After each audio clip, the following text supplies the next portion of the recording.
Hey there, welcome to this week's Fast Key Fridays. If you saw last week's episode, we taught you how to get around Final Cut Pro 10's windows and effects panels, things like that. If you want to see that episode, you can click up here or see the entire playlist all the way through by checking out the link in the description below.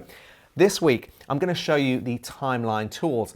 Not only am I going to show you all of the keyboard shortcuts for this area, I'm going to show you how each tool works and some of the secret tricks that some of the tools can do. So let's jump into it.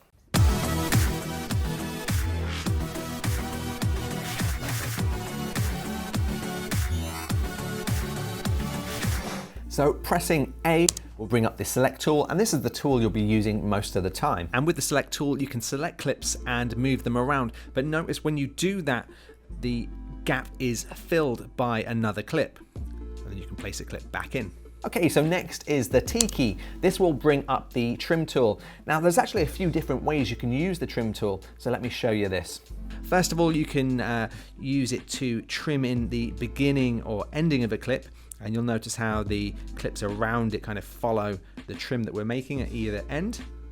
But what if you want to keep the length of your sequence the same and just move around the footage within a clip? Well, you can use the trim tool, just highlight your clip in the middle, and you'll notice here you can drag the clip left and right, and the footage will move around within that clip, not affecting the clips on either side.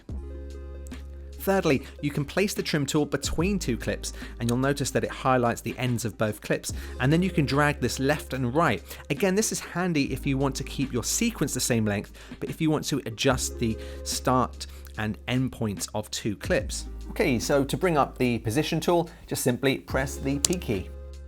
Now, most people actually overlook the position tool, thinking it's similar to the select tool, but it's really not. You can move a clip around and a gap clip will be inserted instead of those clips filling in that space. So it's quite handy if you want to, again, keep your sequence the same length, but move or take away a clip and put it somewhere else. Be warned though that the position tool is destructive, so position a clip onto another and it will remove the footage from that clip. Handy though if you just want to add in a little cutaway. Pressing R will get you the range tool. Now I like to use this in a few different ways for creating speed ramps. So for example, let's just say that we have this clip here. I've created a speed ramp there. But let's say I want to speed up that little section there where he's lifting up the barbecue. What I can do is select that there.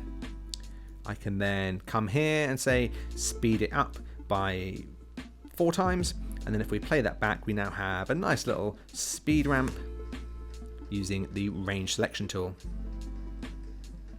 There we go. And I've used this here as well on this section, going from where he's walking away from the barbecue to the fireplace. Let's play that through.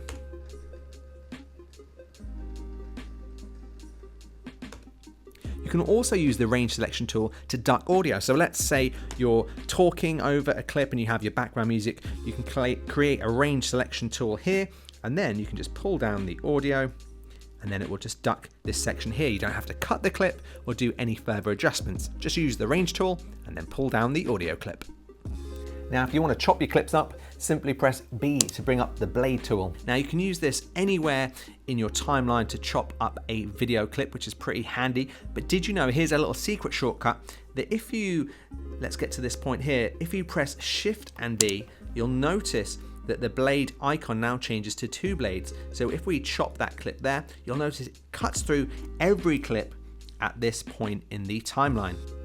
Handy little tool there. Now, as you build up clips on your timeline, you'll need to zoom in and out, and you can access the zoom tool by pressing the Z key. From here, if you click into your timeline at any point, you'll notice that obviously the timeline zooms in. Now, if you want to zoom out, you can simply hold the Option key, and you'll notice that the magnifier head has a minus on it, and if you click minus, it will now zoom out. Okay, so as you build up your footage in Final Cut Pro 10, it can get quite messy, so you'll find that you'll zoom in and out quite a lot. But if you want to instantly show your entire timeline, there's an extra hidden shortcut, which is Shift and Z, and you'll find that when you press that, you can see your entire timeline in one window. finally, if you press H, this will get you the hand tool.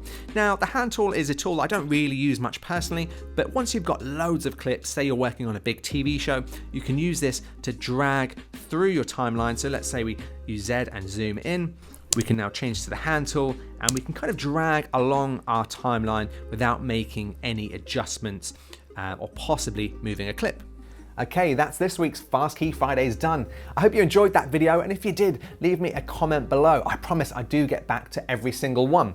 And also, if you want to check out the keyboard cover that's in this video, check out the link in the description below as well. I'll put a link in there so you can check that out if you want to get some of the more advanced keyboard shortcuts. But anyway, that's it for this week. Next week, we'll have a load more shortcuts you can learn. And if you want to see the entire series, or if you want to be notified of that new video, make sure you subscribe to the channel, and I'll see you in the next video.